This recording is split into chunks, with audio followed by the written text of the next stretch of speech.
Hey guys, ಎಲ್ಲರಿಗೂ ನಮಸ್ಕಾರ. So ನಾವು ನಮ್ಮ ಲಾಸ್ಟ್ ವಿಡಿಯೋದಲ್ಲಿ MySQL ವರ್ಕ್ ಬೆಂಚ್ ಅಥವಾ MySQL ಸರ್ವರ್ ಅನ್ನು ನಮ್ಮ ಸಿಸ್ಟಮ್ ಅಲ್ಲಿ ಇನ್ಸ್ಟಾಲ್ ಮಾಡಿದ್ವಿ. ಸೊ ಈ ಪರ್ಟಿಕ್ಯುಲರ್ ವಿಡಿಯೋದಲ್ಲಿ ನಾವು ನಮ್ಮ ಹೊಸದಾಗಿರುವಂತಹ ಒಂದು ಡೇಟಾಬೇಸ್ ಅನ್ನು ಕ್ರಿಯೇಟ್ ಮಾಡ್ತಿದ್ದೇವೆ. ಸೊ ಹೊಸದಾಗಿರುವಂತಹ ಡೇಟಾಬೇಸ್ ಕ್ರಿಯೇಟ್ ಮಾಡೋಕ್ಕಿಂತ ಮುಂಚೆ we will look into what is MySQL Workbench ಅಲ್ಲಿ ಹೇಗೆ ವರ್ಕ್ ಮಾಡಬಹುದು ಎಂಬುದಾಗಿ ನೋಡೋಣ. ಸೊ MySQL ವರ್ಕ್ ಬೆಂಚ್ ಅನ್ನು ನೀವು ಇನ್ಸ್ಟಾಲ್ ಮಾಡಿದ ಮೇಲೆ ಅಥವಾ MySQL ಸರ್ವರ್ ಇನ್ಸ್ಟಾಲ್ ಮಾಡಿದ ಮೇಲೆ MySQL ವರ್ಕ್ ಬೆಂಚ್ ಅದರ ಒಟ್ಟಿಗೆ ಬರುವಂತಹ ಒಂದು ಡಿಪೆಂಡೆನ್ಸಿ ಟೂಲ್. ಸೊ ಅದನ್ನು ಕ್ಲಿಕ್ ಮಾಡುವಾಗ you will get this home screen. ಅದರಲ್ಲಿ ನಿಮಗೆ ಲೋಕಲ್ ಇನ್ಸ್ಟೆನ್ಸ್ MySQL 80 ಎಂಬುದು ಕಾಣ್ತದೆ. ಅದರಲ್ಲಿ ರೂಟ್ ಇದೆ, ಅದರಲ್ಲಿ ಲೋಕಲ್ ಹೋಸ್ಟ್ ಮತ್ತು ಪೋರ್ಟ್ ನಂಬರ್ ಇದೆ. So just click on that. So ಅದನ್ನು ಕ್ಲಿಕ್ ಮಾಡುವಾಗ ನಿಮ್ಗೊಂದು ವಿಜಾರ್ಡ್ ಬರುತ್ತೆ. ಆ ವಿಜಾರ್ಡ್ ಅಲ್ಲಿ ನೀವು ಪಾಸ್ವರ್ಡ್ ಅನ್ನು ಬರಿಬೇಕು.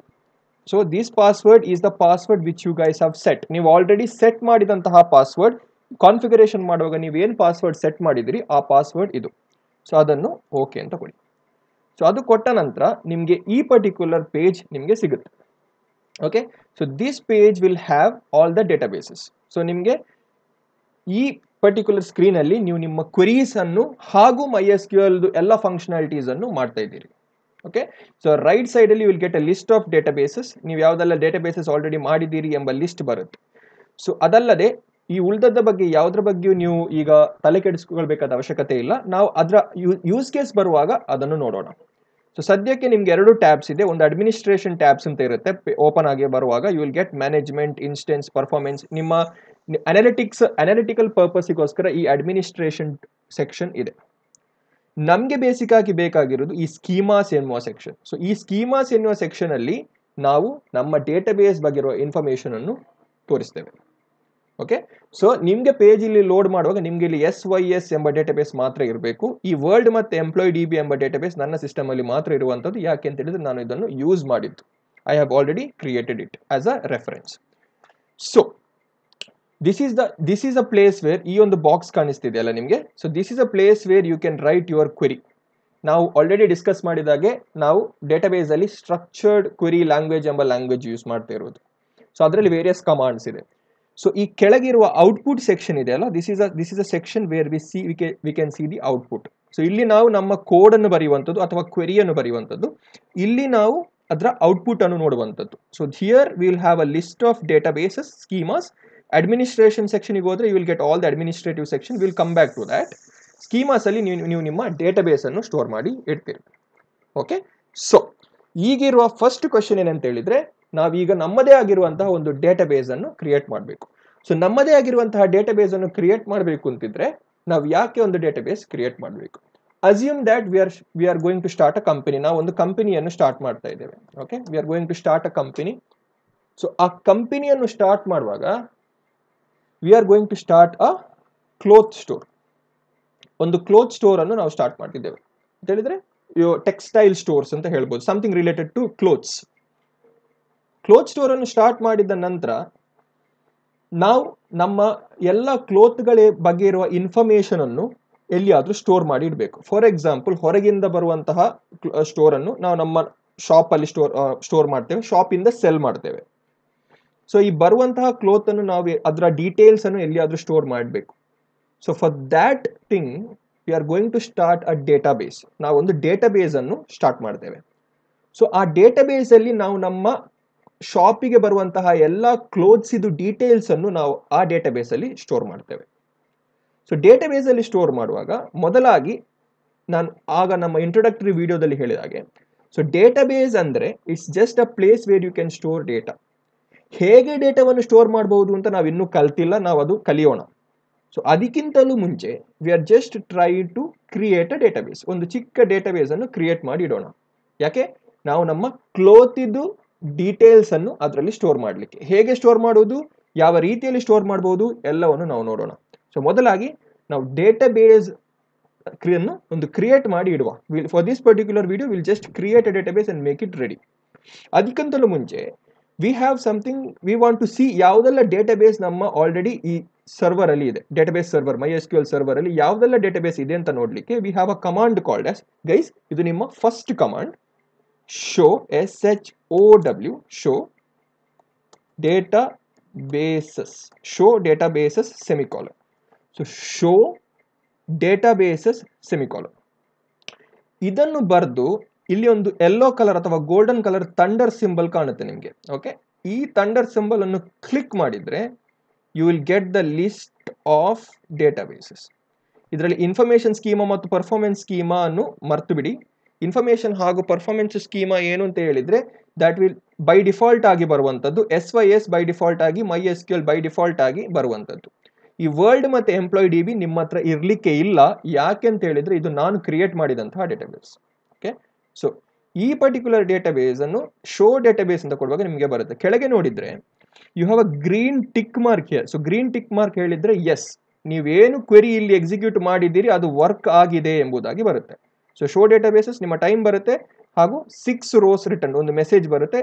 So 6 rows 1 2 3 4 5 6. ಈ ರೋಸ್ ಅಂದ್ರೆ ಏನು ಎಂಬುದಾಗಿ ಕೂಡ ನಾವು ನೋಡೋಣ.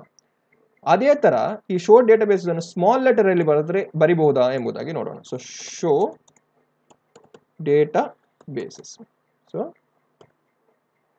ಹಿಟ್ ಅಗೇನ್, ಅದು ವರ್ಕ್ ಆಗುತ್ತೆ. ಶೋ ಡೇಟಾಬೇಸ್ ಕೂಡ ವರ್ಕ್ ಆಗುತ್ತೆ, ನಂಗೆ ಅದೇ ಇನ್ಫಾರ್ಮೇಶನ್ ಬರುತ್ತೆ. ಸೊ ನಿಮಗೆ ಕ್ಯಾಪ್ಸ್ ಅಲ್ಲೂ ಬರಿಬಹುದು, ಸ್ಮಾಲ್ ಲೆಟರ್ಸ್ ಅಲ್ಲಿ ಕೂಡ ಕ್ವೆರಿ ಅನ್ನು ಬರಿಬಹುದು, ಏನೂ ತೊಂದರೆ ಆಗುದಿಲ್ಲ. ಈಗ ನಾನು ಇಲ್ಲಿ ಸೆಮಿಕೋಲನ್ ತೆಗೆದ್ರೆ, if I take the semicolon ಏನಾಗುತ್ತೆ ಅಂತ ನೋಡೋಣ. Click enter.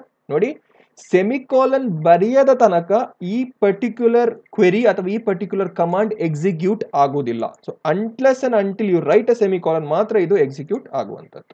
Okay, so it worked.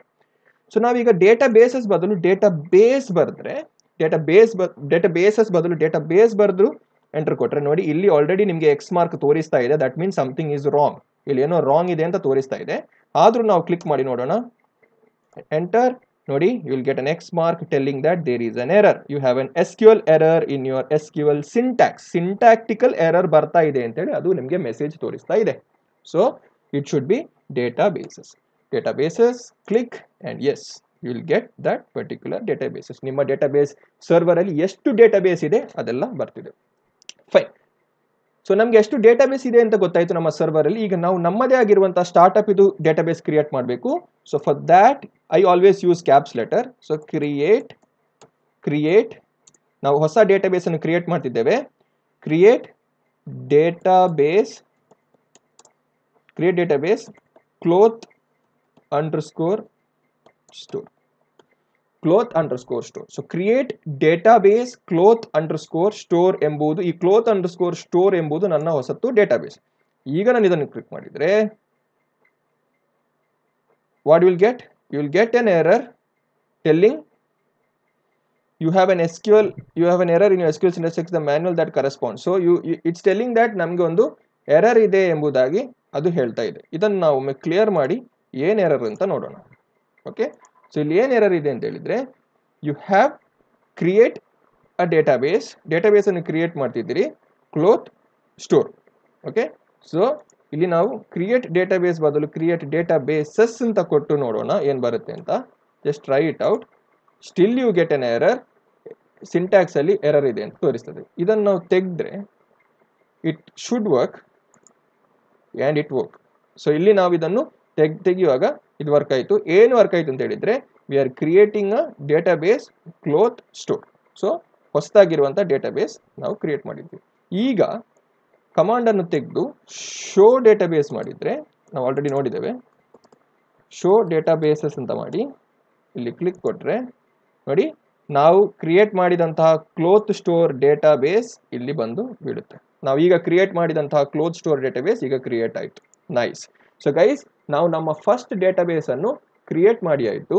ಈಗ ನನ್ನ ಫ್ರೆಂಡ್ ಬಂದು ಹೇಳ್ತಾನೆ, ಮನಿ ನನಗೆ ಈ ಪರ್ಟಿಕ್ಯುಲರ್ ಹೆಸರು ಇಷ್ಟ ಆಗಲಿಲ್ಲ.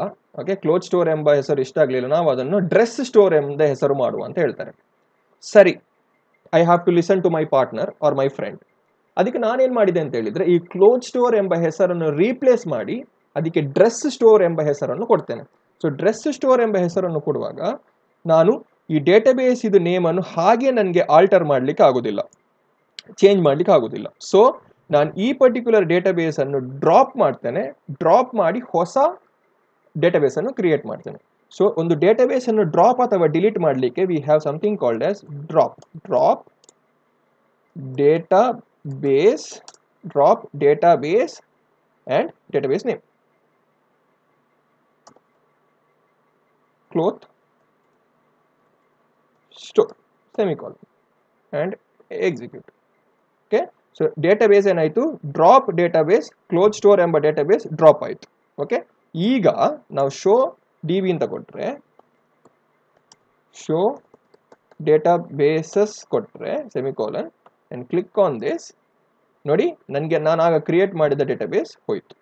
ಸೊ ಗೈಸ್, ಈಗ ನಿಮಗೆ ಒಂದು ಟಾಸ್ಕ್ ಏನಂತ ಹೇಳಿದರೆ, you have to create a new database called as dress store. Cloth store ಇದ್ದದ್ದು ಡ್ರೆಸ್ ಸ್ಟೋರ್ ಮಾಡಿ you have to update.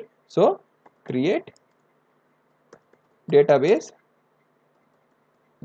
dress underscore store. So dress underscore store ಮಾಡಿದೆ, ಸೇವ್ ಮಾಡಿದೆ, and I get dress underscore store. ಈಗ show dbs ಮಾಡಿದ್ರೆ show databases enter, and ನೋಡಿ ನಮಗೆ ನಮ್ಮ dress store ಎಂಬ ಡೇಟಾಬೇಸ್ ಇಲ್ಲಿ ಕ್ರಿಯೇಟ್ ಆಯಿತು. So that's it guys. So that's it for this particular video. ನಾವು ಈ ವಿಡಿಯೋದಲ್ಲಿ ನಮ್ಮ ಹೊಸ ಸ್ಟಾರ್ಟಪ್ಗೆ ನಾವು ಹೊಸ ಡೇಟಾಬೇಸ್ ಅನ್ನು ಕ್ರಿಯೇಟ್ ಮಾಡಿದ್ದೇವೆ, where we can store data of our clothes. So next ವಿಡಿಯೋದಲ್ಲಿ ಇನ್ನಷ್ಟು ಡೇಟಾಬೇಸ್ಗಳ ಬಗ್ಗೆ ಕಲಿಯೋಣ. So till then take care.